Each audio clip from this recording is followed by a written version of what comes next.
resolution before us today is about protecting our democracy. It is about protecting the integrity of this body. It's bigger than the census. I testified myself for almost 7 hours before this very committee. This is just more political theater. Well, the House just voted to hold the Secretary of Commerce and the Attorney General in criminal contempt.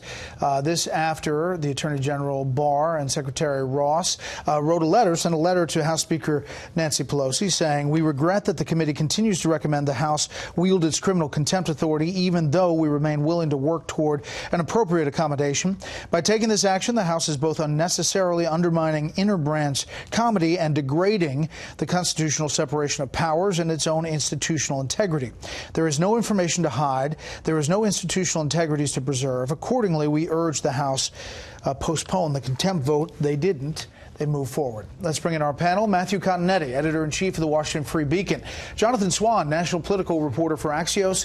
And Jason Riley, Wall Street Journal columnist, senior fellow at the Manhattan Institute. A lot of breaking news, guys. We'll start there with the contempt. Matthew. I'm reminded of that moment earlier this year when Attorney General Barr met Nancy Pelosi at an event on Capitol Hill and asked her, "Did you bring your handcuffs?" There's such a theatrical aspect to all of this. It's Pelosi's way of kind of throwing chum to her left-wing base and dragging them along in order to prevent them from just going whole hog for impeachment. But I have to say, if you're a voter, an American voter, and paying attention to what's happening in the House today, you're going to say, why aren't they actually addressing kitchen table issues? I mean, you need a whiteboard for all that was happening on Capitol Hill today, as far as the votes. Jonathan. Yeah. On the criminal contempt question, a bold prediction that the Bill Barr Justice Department is not going to prosecute Bill Barr. Just a crazy prediction. This is really all about impeachment.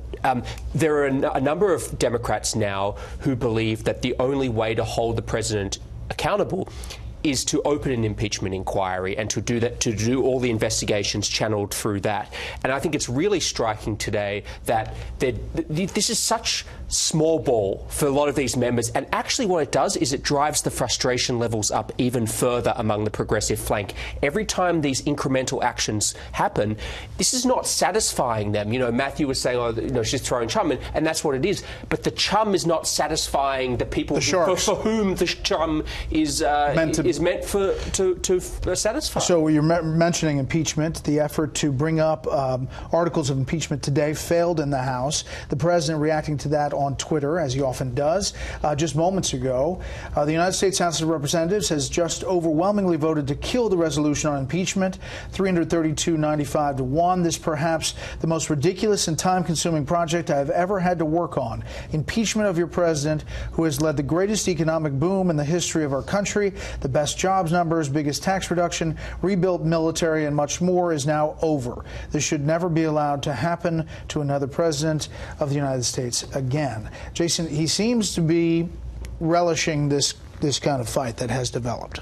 Oh, sure. He's certainly relishing it. It's dividing the opposition, which is always good for the incumbent. But Nancy Pelosi is in a dilemma here. She has moderates in her caucus. They don't want to be back home campaigning on this next year.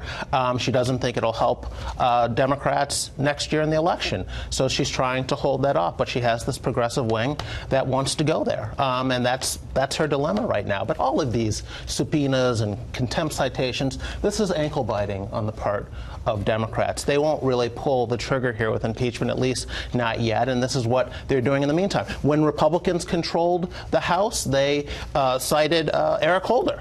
And it had absolutely no impact on Eric Holder's attempt to do next week we're going to have, we think, the Mueller testimony on Wednesday. At least we think it's going to happen. Today you had the SDNY say that essentially the case on campaign finance is over. We don't know if any indictments will come later, but there's no indictments now. So it's like, where's the beef? Well, there's a really important point on that to underline, which is that these articles, the articles of impeachment drafted by Representative Al Green, there is no mention of Mueller. It is purely based on the president's, what he describes as the president's racism. So, and here's something that's really important. This is not some little fringe. This is not a small little progressive wing. 95 Democrats voted to consider that. And that is just on those narrow grounds. That's let not alone considering everything any else of obstruction or any of the rest of it.